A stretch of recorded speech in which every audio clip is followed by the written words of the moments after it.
Well, welcome to the 700 Club. Last night, J.D. Vance proved that he's staunchly behind the GOP presidential nominee. In his speech to the Republican National Convention, the vice presidential pick shared the personal story of his rise from poverty. Vance also highlighted his conservative credentials and offered a fresh vision for the party's future. John Jessup has the story. After a parade of familiar faces, some from Trump's first administration. Good evening, patriots. Others representing everyday Americans, the main event featured a debut performance of sorts. I'm overwhelmed with gratitude to say I officially accept your nomination to be Vice President of the United States of America. James David Vance, known by his initials JD, first paying homage to the resilience of former President Donald Trump, looking on from the stands at his election for VP. He can stand defiant against an assassin one moment and call for national healing the next.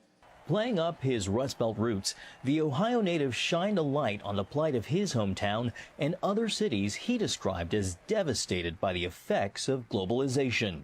I promise you this. I will be a vice president who never forgets where he came from. A night leaning heavy on military service and sacrifice, Vance acknowledged his tour in Iraq as a Marine combat journalist. Semper Fi to my fellow Marines. Throughout the speech, he drilled down on the night's theme of American strength at home and abroad, targeting trade deals benefiting countries like China and Mexico, while also putting America's military allies on notice. We will make sure our allies share in the burden of securing world peace. I am grateful to all of you for the trust you have placed in him and in our family. Briefly sharing the stage with his wife Usha, a fellow Yale Law School grad, she helped to portray his softer side as a husband and a father of three. And he also received a resounding endorsement from the Trump family. A kid from Appalachia and a kid from Trump Tower in Manhattan. We grew up worlds apart, yet now we're both fighting side by side to save the country we love.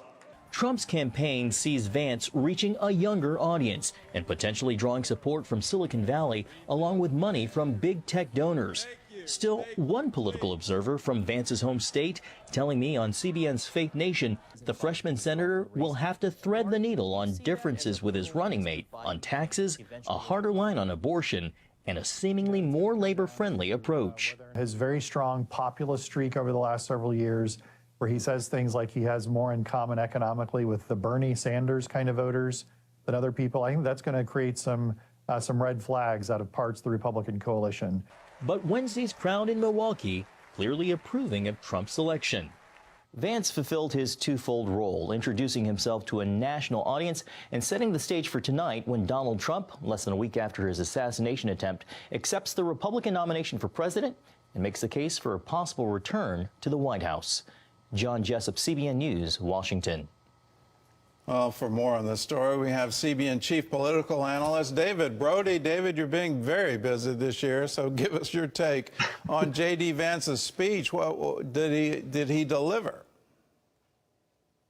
Oh, I think absolutely he did. You know, it reminds me of the movie The Natural from, with Robert Redford. Well, in this case, it's The Natural, as you will, regarding politics. He was very, very good. He had the regular guy vibe. He had the friendly vibe, smiling a lot, and really, really smart guy who was able to deliver heady and wonky policy issues in a very easy to understand way. He had all of the wonderful stories, including Mama and his gun-toting grandma. Just everything just seemed pitch perfect. And then, of course, the time with the moment with his mom, who's recovering from drug addiction for many years. It was quite a special moment. But look, I can't remember how many times he said Wisconsin, Pennsylvania, and Michigan, because he is from the Rust Belt. That's the allure. That's the electoral attraction, if you will, to make sure he can appeal in those Rust Belt states, which he will be able to do. Of course, we know about Hillbilly Elegy, a movie based on his life, and, of course, the best-selling book. Well, Mama got famous last night, you know, both a cussing, gun-toting Christian who wanted to take out all rivals. But I do have, unfortunately, some lingering questions about Are he and his wife really ready for the stage they're entering into? Some of it was just so wonderful and endearing and very personal. But you wonder in today's attack politics, are they ready for what's getting ready to happen?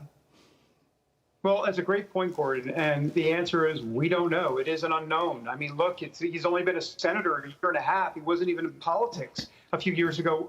Gordon, this was the first Republican convention, any convention, that he's been to.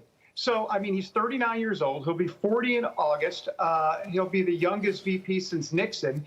And so, yeah, there are still a lot of unanswered questions about how he's going to handle the spotlight. He has not been fully vetted from a national perspective. So there are a lot of remaining questions. Well, certainly from, I mean, they both have in the intellectual firepower. Goodness gracious, you look at their credentials and you just go, wow, you know, it's wonderful that they want to take this on. I have a lot of sympathy for anyone who wants to enter the national stage just because politics has turned into a blood sport. The fact that they're not turned off by that and they want to expose themselves, their children, to the firepower that our politics wants to unleash on families, I've got to tip my hat to them and say thank you. Let's talk about President Trump tonight. What does he have to deliver? Well, I talked to a senior advisor just this morning for Trump's campaign, and I said, so who's helping President Trump write his speech? And the answer was Donald J. Trump. It's all him. Now, I don't have any sense that he's getting out Microsoft Word and doing autocorrect and actually going to any sort of computer. But the point is that it is all from his heart tonight. It will be straight as it relates to what Trump wants to say. He's fully in control of this speech specifically. So what we expect is a lot of talk about unity. But what does that mean exactly? And what does it look like? Are we going to be done with the crooked Joe and the sleepy Joe and the X, Y, and Z things he says about Joe Biden? I'm not sure. That we wait to see what the tone and tenor is like. But I get the sense, Gordon, this week that President Trump seems to be very, very much a different, changed man, at least the way he is being the way he's looking at these speeches in the hall. He just seems more reserved, more reflective than I've ever seen him before, Gordon. Well, I'm expecting him to freestyle the whole moment, so it'll be typical Trump, and we'll just see. I hope he rises to the occasion, and definitely we need speeches on unity in America today. Let's talk about the Democrats. It looks like talk of President Biden stepping down is back in the news. Adam Schiff came out and publicly said he should withdraw. I'm hearing reports that there are private meetings with him. What's the latest? Well, first of all, let's start with this. He's got COVID. So that takes him off the campaign trail. He'll be in Delaware this weekend recovering. So you kind of, when it rains, it pours, right? It's the bad debate week. They want to have him, or the bad debate a few weeks ago. They want to have him out. Now he's got COVID. And of course, now all of these reports, not just Adam Schiff specifically saying that he's thinks that Biden needs to get out of the race, but now there are reports, and here we go with the leaking, right? I mean, we hear reports now about privately Nancy Pelosi is telling Biden, you know, you got to get out. Chuck Schumer saying the same thing. Well, Gordon, why are these reports coming out all now?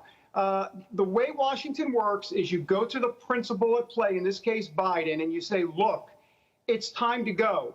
And clearly Biden doesn't think yet it's time to go. And so you can be sure that these stories were leaked to put pressure on him to leave. This is the way Washington works. It's been that way for decades, and we're seeing that play out right now. I think this is just a tick, tick, tick scenario. Eventually, Joe Biden will, in essence, be forced, kicked, dragging, and screaming, but he'll be forced to step out of this race. Well, I don't think he's going to voluntarily do it. Are we looking at some kind of floor fight at the Democratic convention where there's a move among the delegates aren't they bound by the primary vote to vote for him? Well, they're bound except for 3 words. Good, or I should say 2 words. Good conscience. In other words, they have an out. If they want to vote their conscience and not vote for Biden, they can technically do so. Now, having said that, they pretty much are pledged to Biden. There's no doubt. I mean, that would be a radical move. But the truth of the matter here, Gordon, is that Biden is going with this guy named Mike Donnellan. He's his internal campaign pollster, and that's all that Biden is hearing, those poll numbers. And it's not correct because Nancy Pelosi, Chuck Schumer, and others are bringing him other poll information, internal polls that show it's far worse than the public polls. For example, Wisconsin, Pennsylvania, Michigan, all more than 5 points. He's down by more than 5 points in those 3 key Rust Belt states. You'll notice that the public polls show it's within 2 points or so. They say it's worse than that. It's 5+. And then, of course, you have Georgia and other states that are just out of reach. They're not even in the margin of error. So this feels like a bit of a denial situation right now for Biden, and I just think it's a matter of time. I would say mark my words, but I'm pretty confident that he's going to get out before the convention. Okay, well, the clock is ticking. I think once the convention comes and goes, if he's still the candidate, then the time has actually run out for him to withdraw. Then you're into questions, can another candidate actually make it to the ballot? Right. There's a lot of things at play, and David, we look forward to all of your reports, and I'm so glad you're staying very busy. Thanks for joining with us. You bet. I'll get some more sleep if I can. All right. Well, in other news, Speaker of the House Mike Johnson is calling for the head of the Secret Service to step down. Gary Lane has that story and more from the CBN Newsroom. Gary? Gordon, in the wake of the assassination attempt on former President Trump, Speaker Johnson says Kimberly Cheadle should resign. He also announced a congressional task force to look into security failures that allowed the gunman to come so close to succeeding. New reports reveal the 20-year-old suspect was identified as a person of interest about an hour before the shooting. And the Secret Service spotted him on that roof 20 minutes before he opened fire. A search of his phone shows he looked up the dates of the Trump rally as well as dates for the Democratic National Convention in Chicago next month. Experts agree that young people across America are in a mental health crisis. Some point the finger at cell phones and social media. In response, more and more states are trying to get those addictive devices out of children's hands during school hours. Medical reporter Lori Johnson reports on this national move that's gaining momentum. Virginia Governor Glenn Youngkin ordered public schools across the state to go cell phone free by January to promote a healthier and more focused educational environment. One national study found 97% of kids used their cell phones during school hours. Another revealed nearly 3/4 of high school teachers believe phones are a major distraction after seeing students watch Netflix, gambling online, and glued to social media. So giving kids access to something where they can have 24/7 interaction with their peers is kind of the worst thing we want to do, especially if it's distracting them from schoolwork. Experts point out kids' brains don't fully develop until their 20s. Based on the science, we know that there's no such thing as multitasking. We all engage in task shifting. So having a phone in the class requires a lot of task shifting, which kids are not able to do as well as adults. Last year, Florida became the first state to ban cell phones at school. Indiana and Ohio passed similar legislation. Oklahoma, Vermont, Kansas, Utah, and New York may follow suit. We know that we've already lost too many kids, or kids that are spiraling for a long time now. Some schools are divided over whether kids should surrender their phones only during class but have them in between classes, at lunch, and during other free times, or whether they should give up their phone the entire day. In that instance, some parents worry about being unable to contact their child, a concern others downplay. When we were growing up, our parents didn't have constant access to us. Even in the worst-case scenario of a school shooting, some experts say it's better for kids to be without their phones. Constant notifications and dings that are coming through from family trying to check on their student might alert the assailant to where they are. and also it jams emergency signals. So while many believe smartphones should be removed from the classroom, not everyone agrees on the best way to do that. Lori Johnson, CBN News. Turning to Israel, where the Knesset voted overwhelmingly against the establishment of a Palestinian state Wednesday. Lawmakers declaring it would pose an existential threat to Israel and its citizens. The vote comes just days before Prime Minister Benjamin Netanyahu's visit to Washington for an address to Congress. The White House has been pushing for a two-state solution. Also yesterday, the group Human Rights Watch released a report confirming Hamas committed numerous crimes against humanity on October 7th, carrying out deliberate and indiscriminate attacks against civilians, including sexual and gender-based violence. The report states killing civilians and taking hostages were central goals of the attack, and not isolated incidents or plans gone wrong, as Hamas has claimed. Gordon, back to you. I'll put a question to you. How do you know when Hamas is lying? When they put out a press release.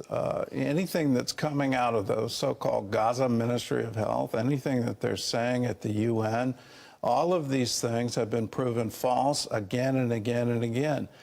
What I don't understand is why does our news media continue to run it? I mean, they've got qualifications now saying it's, the Hamas Gaza Ministry of Health. But we've got to be very serious here. What they did on October 7th is absolutely horrific. That's where the war crimes are. It's not in Israel saying we have to demolish Hamas. If you have a group just across the border, I've been to Kfar Aza. You literally see Gaza, it's a stone's throw away. And if there's a group there that says we're going to repeat October 7 again and again and again, it's not something you can say, okay, well, go ahead. You can't do that and be a sovereign nation. You have to be able to defend yourself. You have to be able to find the leadership. And if you do not surrender, well, that means we have to wipe you out. You're making us do this. And if that group then says, well, we're going to set up in schools and hospitals and UN offices and mosques and churches, well, then you have to go in there and get them out. You don't have a choice. Please let us all wake up to it and let us stand with Israel. Well, the return of the hostages held in Gaza is the top concern for many Israelis, and hostage families are pressuring the government to negotiate with Hamas for their release. Others are calling for eliminating the terrorist group altogether. CBN Middle East correspondent Julie Stahl has the story. As a security guard at the Nova Festival, Eitan Moore saved many people before Hamas terrorists kidnapped him. He just celebrated his 24th birthday in captivity. Eitan is a hero. He could escape, but he chose to help people, to save people. Eitan's father, Zvika Moore, tells CBN News they've received 2 reports from Israeli intelligence that his son is alive. One before the first deal in the first 50 days after October 7, and the other one was from one of the hostages who got released. He said to the intelligence that he saw Eitan in a tunnel and they sat together and speak. Shortly after October 7th, Moore felt the need to support a strong military effort rather than a deal with Hamas for the return of his son and other hostages. That's why he helped start the Tikva, or Hope Forum. We were here in Shalit deal, that crazy deal, and we think that God gave us this role to stop and to save the people of Israel from another crazy deal. IDF soldier Gilad Shalit, kidnapped by terrorists in 2006, gained his freedom 5 years later in exchange for the release of more than 1,000, mostly Palestinian and some Israeli Arab prisoners. Included in that group, Yehia Sinwar, the Hamas leader in Gaza and mastermind of the October 7th assault. Only one terrorist enough to make October 7, as we saw. So that's the reason that we established Tikva Forum, because we have different values and messages from the other families. Ironically, months before the assault, Eitan and his father talked during a Shabbat meal about the deal leading to Gilad Shalit's release. Eitan told us that if he will be a hostage, he don't allow us to release him for terrorists. Dozens of hostages' relatives make up the Tikva Forum. Their motto? Only pressure Hamas for the release of the hostages, not the government. Israel must defeat Hamas, not only for the hostages, but for the other people of Israel, from the 7.5 million Jews here in the state of Israel. Moore gave prime examples from the 70s where Israel rescued hostages instead of making deals. They included high-profile events like the hijacking that led to the Entebbe raid, the PLO's attack of Tel Aviv's Savoy Hotel, and the attack and kidnapping of children on a field trip in northern Israel. Even so, he doesn't believe all the hostages can be rescued in an operation like we saw in early June. But Israel can press Hamas. Look, today we were giving Hamas a crazy humanitarian aid. It's not only bread and water, it's cigarettes and candies and pastries and everything. We can see all the markets in Gaza. So we have to make a crisis in Gaza. If we want to get our loved ones, I want them to beg us for a half cup of water. And after they will give us our hostages, we have to continue to crush the Hamas. And he adds Israel must stay in Gaza and eventually resettle there, because if not, Hamas will only reorganize. They have only one target: destroying Israel. God gave us this country, and this coastline is like Tel Aviv is our land. So we don't have to be ashamed. This is our only state on the globe. Moore says it's all about the future of Israel, and that's what the Tikva Forum is.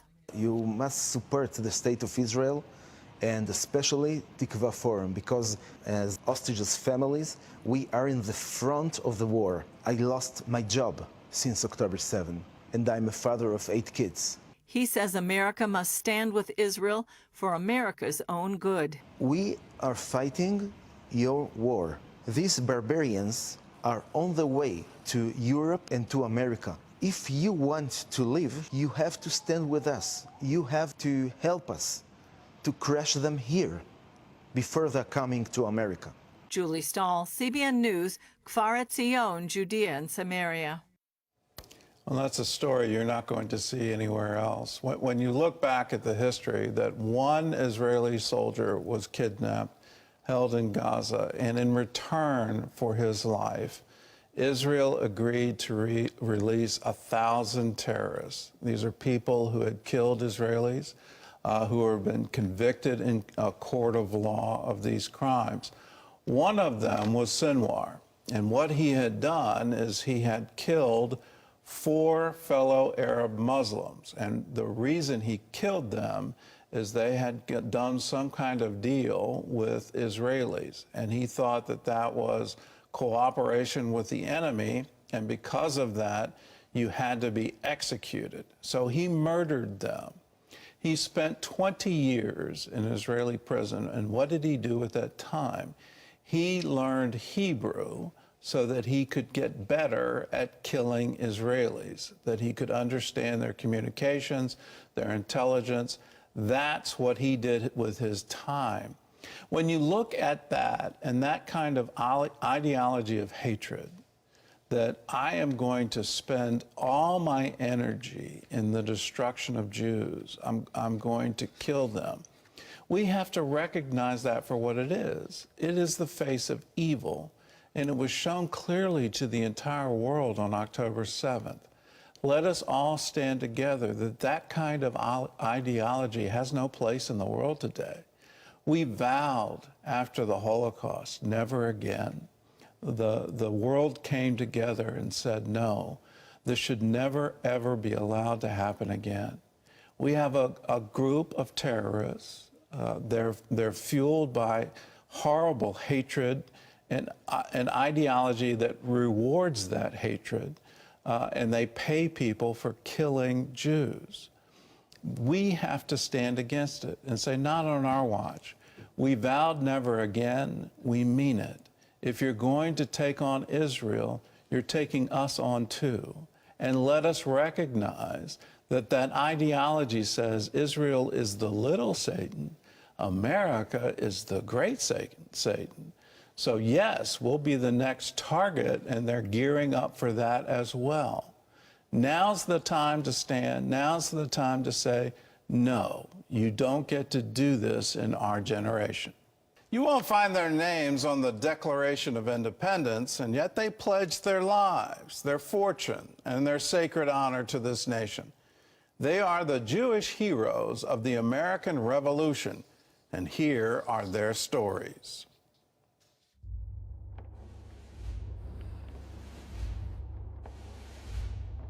בבית אבותם במספר שמות מבין 20. There's always going to be a story. There's always going to be a story. The history of the Jews and the American Revolution is not one a lot of people know. The story of America and the Jewish people are linked together inextricably.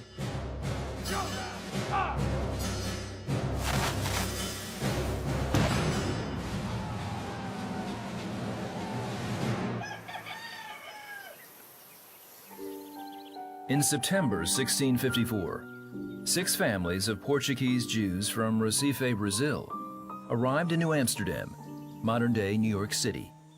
More would arrive in the next 100 years. By late into the 18th century, the Jewish population was only 0.01% of the colonial population, around 2,500 individuals. However, when it came to winning American independence from the British, many would give their finances and their lives. When war broke out in April of 1775, the oldest congregation in the United States, Cherith Israel in New York City, founded by Sephardic Jews in 1654, had to close down for fear of the British. But Mikveh Israel stood strong, and we did not have that impediment to have us close down and discontinue. And to the contrary, when the war started to become more severe, we had a number of our members who not only stood up to their calling to fund the revolution. I'm referring to figures such as the great Chaim Solomon, who was arguably the largest philanthropist, the greatest financier of Washington's Army and Navy. But we also had members who fought in the war, who served in Washington's army to fight for the cause of liberty. Rabbi Yosef Zarnigian of Mikveh Israel in Philadelphia, Pennsylvania. Known as the Synagogue of the American Revolution, Mikveh Israel is the oldest continuous synagogue in the United States. One of its founders, Chaim Solomon, a Polish Jew who immigrated to the colonies in the 1770s, is largely responsible for financing George Washington's army during the Revolution. A well-known exchange broker, the Continental Congress named him treasurer of the army. From what we know about Chaim Solomon's life, the cause of his financial support was twofold. On one level, it was personal. He had many dealings with the British that had him imprisoned by them a number of times. And it was also a cause of principle.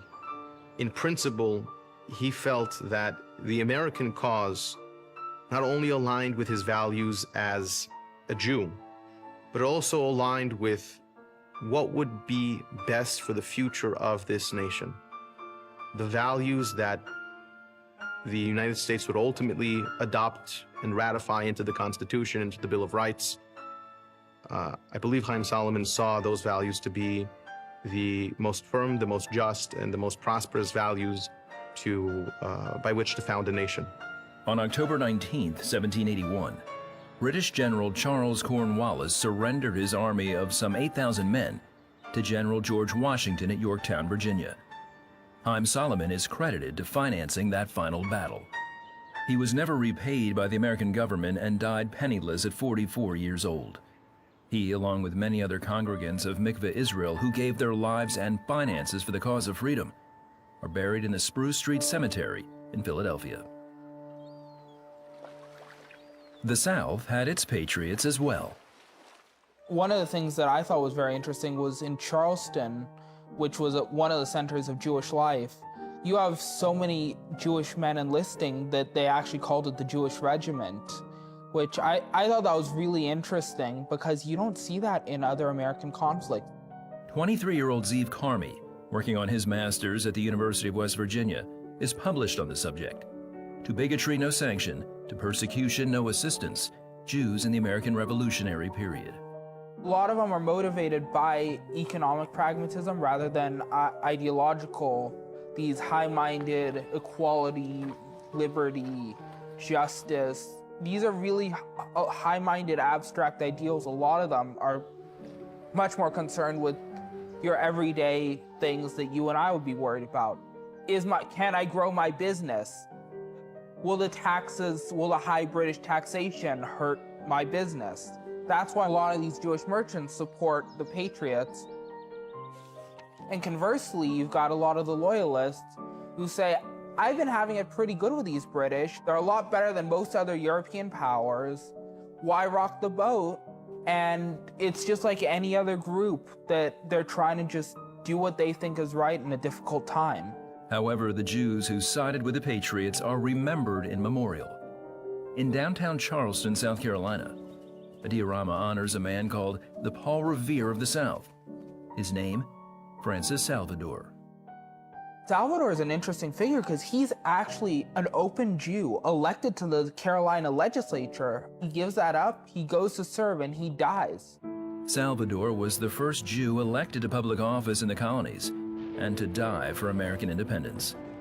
There were others. You learn history a la carte. So you learn history as it crosses your desk.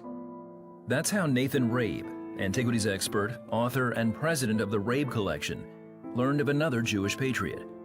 Rabe was contacted a few years ago about an artifact that spoke of a Jewish merchant from Charleston and a reverend from the north. What survived from that time were 2 pages from a diary. While trying to escape from a British prison ship, Reverend Moses Allen drowned, and his diary was retrieved from his pocket. His descendants passed it on for generations.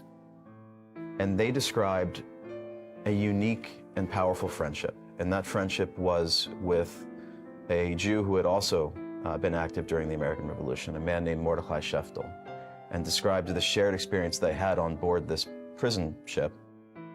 At the time, Mordechai Sheftel was the highest-ranking Jewish officer of the colonial forces. What you see in the pages of the diary is that the British captors used the Judaism of Mordechai Sheftel and his son, who were prisoner on board this ship. They were observant Jews in early America fighting for the revolutionary cause. So when they offered them the pork and the Jews declined, Mordechai Sheftel and his son declined, they smeared their utensils with pork grease to intentionally torture them and highlight the fact, separate them because they were Jewish and because they were keeping kosher. Reverend Allen described the courage and fortitude of these Jewish captives. Moses Allen wrote of the great respect that he wished he was able to live up to the grace that they showed. Colonel Sheftel also gave vast amounts of money to the war effort, like many others. Isaac Moses, Aaron Lopez, Michael Gratz, and Joseph Simon. They were never repaid, and most, being merchants, lost ships and goods to the British. The Jewish people, like many immigrants who fought for American freedom, are part of a great melting pot of nations that make up today's 50 states. On the one hand, the Jewish people realize that we are a nation in exile. We don't forget that. But by the same token, we are not just aliens. We're not entirely foreigners. We're also residents. I was born in this country. I love this country. I plan to stay in this country. I plan to die in this country. But I'm Jewish first and foremost. And that's the way the Jewish people have been for 2,000 years. It's the way that the prophet Jeremiah instructed them to act, that they would to pray for the blessing of the city that they're in, for the nation that they're in. And this is a part of American history that is largely untold. But without the Jewish participation in the American Revolution, and that was both their lives, their blood, their effort, volunteering for the army, but also very tangible financial aid to their own detriment, where they were literally bankrupting themselves and their families so that the Continental Army would have enough money to continue fighting. I'm a student of American history. When you look at the letters from George Washington to the Continental Congress, begging them for money so that he could feed the troops in the field as they're preparing for battle, and then getting the response, well, we don't have it, we're out. And then having this just incredible outpouring of support. It's an untold part of American history, and it's one I think that needs to be told again and again and again. Here's another part of American history you might not know. What was George Washington's favorite verse in the Bible? It's the one he quoted over 50 times in his private correspondence. You find it in Micah chapter 4, verse 4. But everyone shall sit under his vine and under his fig tree, and no one shall make them afraid, for the mouth of the Lord of hosts has spoken. He used that verse in writing a letter to a synagogue in Rhode Island, where he established, you do not have to be afraid. I want you to be able to sit under your vine and under your fig tree, and no one make you afraid. It's one of the pillars of our republic, that we have freedom of religion, we have freedom of conscience. Everyone should be able to live and not be afraid. Now, in today's America, are Jews afraid? When you look at the protests in New York and the University of Columbia, University of Penn, these are universities that go back to that colonial period. And have they lost sight of the great liberty that was purchased by our revolution, that everyone should be able to have no freedom of, no fear at all, and live free? Let's come back to that. Let's be reminded of Washington's prayers, of President Adams' prayers, of President Lincoln's prayers.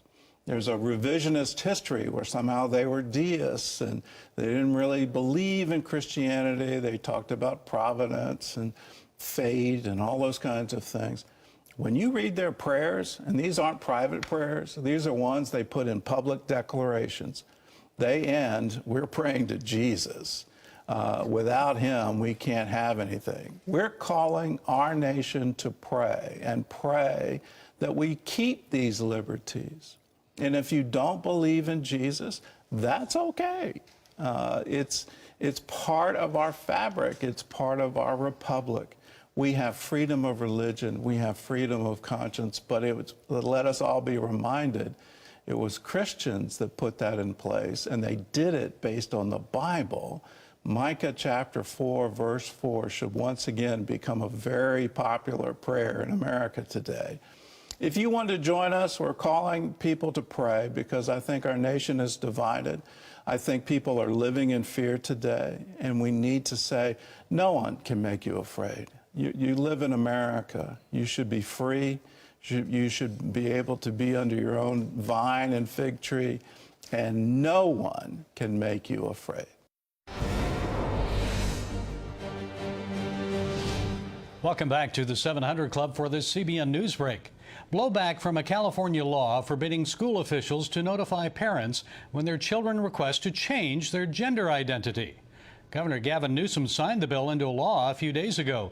In response, billionaire businessman Elon Musk announced he's moving his X social media and SpaceX businesses out of California.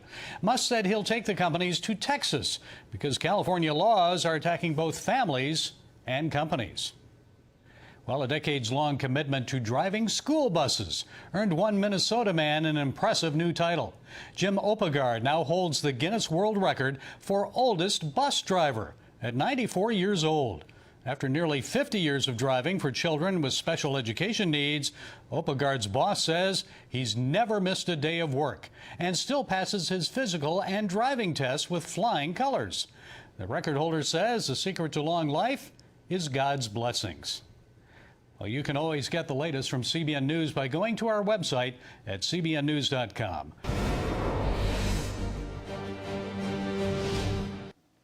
In a good month, Magdalena's husband earned just $150. That wasn't enough to provide for the family's basic needs. In a bad month, which was most months, the family had no food to eat and went to bed hungry. Magdalena lives with her husband and 2 children in a rural community in Mexico. Steady work is hard to find there. As a result, Magdalena has not been able to buy nutritious food to feed her family. In a really good month, my husband makes about $150 as a carpenter. That's barely enough for a family of 4. Most months, he doesn't earn that. Some days, food is scarce. 8-year-old Yamaleth said they go to bed hungry. My belly hurt. We ate tortillas with a little salt. My mom didn't have anything to eat, and I feel sad and went to my bed. With a few dollars she saved, Magdalena bought some chickens to raise and sell. But it was hard for her to keep things going. It was a failure. Although I put in a lot of effort into raising them, the hens got ill, and some of them died. I tried this a few different times, but it always failed. Things got so tight financially that Magdalena's husband moved to another Mexican state to find work. It was hard for all of us when he went away. Then he got sick and he had to come home. I didn't know how we would find money to pay for food and other expenses. Then Operation Blessing invited Magdalena to take part in a chicken project. First, we provided training on how to raise and sell chickens and eggs. Then we gave her everything she needed, including 65 hens, to start a business. I carefully followed what I learned, and my hens are healthy and productive. Even my neighbors could see that my chickens are doing great. Every day, Magdalena and her children collected lots of eggs. Her family ate some, and she sold the extras to neighbors or at a nearby market. Every time I am more surprised because we collect more eggs, and it brings me a lot of joy. I used to wake up stressed, trying to figure out what we would eat that day or how to make ends meet. Now, I get up happy. I make breakfast for my children and I feed the hens. Thank you, Operation Blessing. You know, Magdalena had the desire to run her own business, really. She had a real entrepreneurial spirit. She just didn't know how to do it. You know, you provide 700 Club members an opportunity for us not to just reach out with the very practical help, but to teach, to give dignity, to pass along that capacity and ability for people to take care of themselves and their families. And it makes such a difference. We want to say thank you for catching the vision for that, because we're at work doing that all around the world because of your kindness and generosity. Join the 700 Club. 65 cents a day, $20 a month makes you a 700 Club member. Look at all the opportunities you have, though. You could go up to 700 Club Gold with a gift of $40 a month, or join the 1,000 Club at $84 a month. You see our 2,500 Club there, that's $209 a month, or become a founder, $5,000 a year. Do something to make a difference. We want to say thank you because we know that so many of you are intent upon making a difference by sending you this gift. Gordon and Andrew Knox did this together. Biblical answers to today's questions. What are the things you've most asked about and most want to know? It comes with the workbook, and it's our gift to you when you join the 700 Club. We'd love for you to be a part of what we're doing around the world. So will you call now, 1-800-700-7000, or go to cbn.com. Well, speaking of biblical answers, we want to get to some of your email. This is Gary Gordon, who writes and says, how can you get someone to forgive you for a wrong you have done to them when they don't offer forgiveness? Well, Gary, you don't control them, and they have free will. And so within the exercise of their free will, if they want to hold on to a grudge, well, that's up to them. I would encourage you to say, well, I forgive you for not forgiving me, so that you can move on with your life. One of the great exercises that I try to do fairly regularly, unfortunately, I don't do it as often as I need because it just makes me feel guilty, that, Lord, am I harboring unforgiveness? Is there something I'm holding on to? And whenever I pray that, boy, the Holy Spirit just brings, okay, glad you asked. You know, here's a bunch of things. I was on a phone call last night and with an old friend, and we were talking about memories, and there was a memory that came up, and I had to check myself. So, Terry, how do you walk in forgiveness? Because I know I'm very offensive. He's never offended. You know, what's your secret? You know, I think two things.